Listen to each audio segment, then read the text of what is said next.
아무리 밤낮으로 간병을 했어도 법원으로부터 가족 간의 당연한 도리라는 이유로 기여분을 인정받지 못하는 경우도 많고 경제적 기여에 대한 입증 자료가 부족한 경우도 많기 때문입니다. 그렇다면 법원은 대체 어떤 경우에 얼마나 기여분을 인정해 주는 걸까요?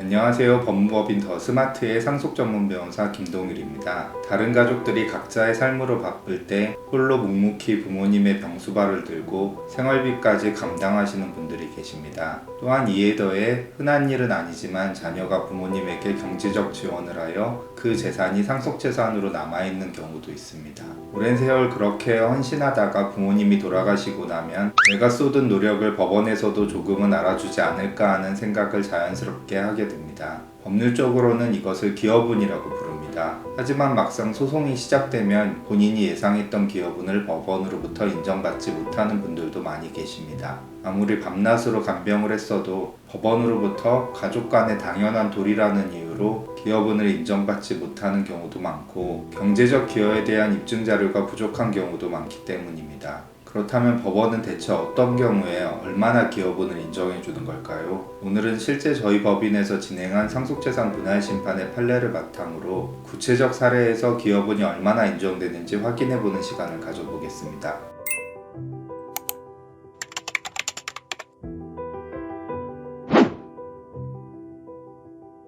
우선 기여분에 대해 간략히 설명드리겠습니다. 기여분이란 상속인이 부모님을 특별한 정도로 부양했거나 재산 형성에 특별한 기여를 했을 때 그 노력을 인정해 더 많은 상속재산을 주는 제도입니다. 여기서 주목할 점은 시대가 변하면서 법원의 시각도 조금씩 바뀌고 있다는 사실입니다. 과거에는 부모님 부양이 당연하게 여겨져 기여분 인정 기준이 무척 엄격했지만 최근에는 부모님을 평생 모시는 가정이 줄어들었고 부모님을 모시는 것이 쉽지만은 않다는 인식이 확산되었습니다. 법원 역시 이러한 사회적 인식 변화를 반영하여 이제는 자녀의 특별한 부양을 과거보다 조금 더 폭넓게 인정해주는 추세입니다. 그렇다면 구체적으로 어떤 상황에서 기여분이 인정되었을까요? 저희 법인에서 실제 진행했던 사례 중 기여분이 인정된 사례 3가지와 기여분이 인정되지 않은 사례 하나를 소개해드리겠습니다.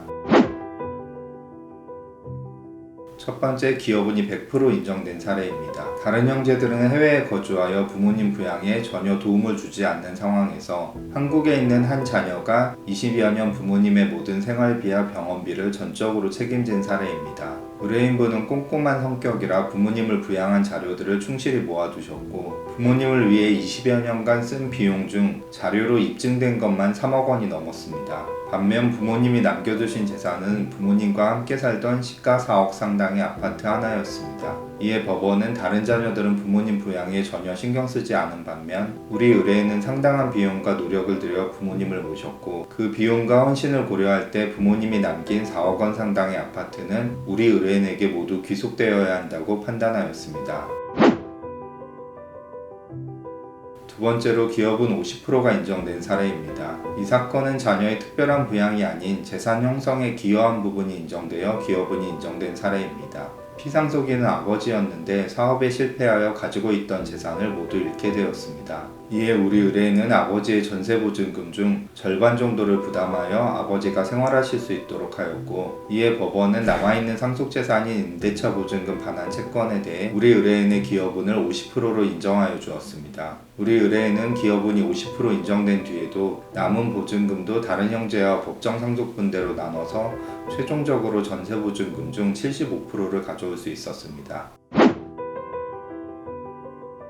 세 번째로 기여분 20%가 인정된 사례입니다. 이 사건은 피상속인에게 배우자와 자녀가 없어 형제 상속이 이루어진 사건이었습니다. 다른 형제들과 달리 우리 의뢰인은 피상속인과 가까운 곳에 거주하며 피상속인의 생활을 돌봐드렸고 돌아가시기 전 3년 정도 피상속인이 암투병을 할 때 병간호를 하였습니다. 다른 형제들은 해외에 거주하거나 피상속인과 멀리 떨어진 곳에 거주하여 객관적으로 피상속인을 부양하지 않은 사실이 어느 정도 입증되었습니다. 이에 법원은 우리 의뢰인이 피상속인의 형제로서 피상속인을 돌아가실 때까지 돌본 기여를 인정하여 의뢰인에게 기여분 20%를 인정하는 내용의 판결을 하여 주었습니다. 네 번째로 기여분이 인정되지 않은 사례입니다. 상대방은 장녀였는데 어머니 생전에 어머니 재산을 관리한다는 명목으로 통장과 도장을 관리하며 어머니 재산을 상당히 가져갔습니다. 그럼에도 어머니가 돌아가시자 내가 어머니를 간호했으니 기여분을 인정해달라는 과도한 주장을 하였습니다. 저희는 장녀의 주장을 깨트리기 위해 망인의 자금 흐름을 철저히 추적하였습니다. 금융거래 내역을 면밀히 분석한 결과 장녀가 남편의 부모님 명의 통장으로 자금을 송금하는 등의 방법으로 어머니 재산을 빼돌린 사실을 확인할 수 있었습니다. 결과적으로 재판부는 장녀의 간호 사실은 인정되지만 이미 장녀는 어머니로부터 충분한 경제적 보상을 받았다고 판단하며 장녀의 기여분 주장을 전부 기각하였습니다. 이에 의뢰인들은 부당하게 뺏길 뻔했던 정당한 상속분을 보호받을 수 있었습니다. 이처럼 기여분 소송은 단순히 감정에만 호소해서는 원하는 결과를 얻기 어렵습니다. 정당한 기여를 명확히 인정받기 위해 세 가지 조언을 드리고 싶습니다.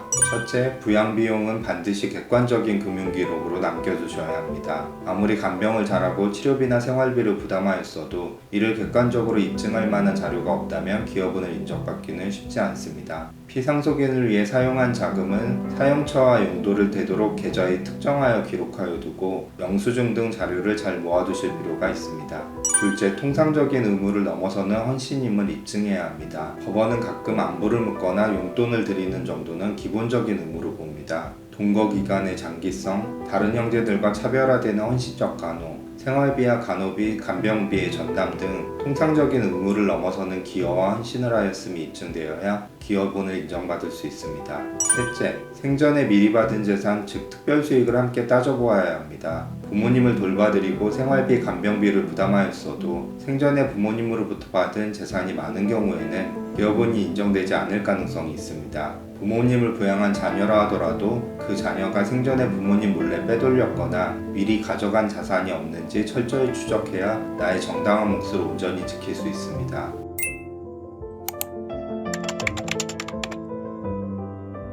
가족을 위해 오랜 세월 헌신하신 마음은 그 무엇보다 고귀합니다. 하지만 그 가치를 법원에서 인정받는 과정은 냉정하고 철저한 법리적 입증을 필요로 합니다. 지금 부모님 부양이나 상속 갈등으로 어려움을 겪고 계신 분은 주저하지 마시고 전문가와 차근차근 길을 찾아보시길 권해드립니다. 상담 신청은 본 영상의 본문과 댓글에 나와 있는 링크를 통해 신청해 주시기 바랍니다. 지금까지 법무법인 더 스마트의 상속 전문 변호사 김동일이었습니다. 감사합니다.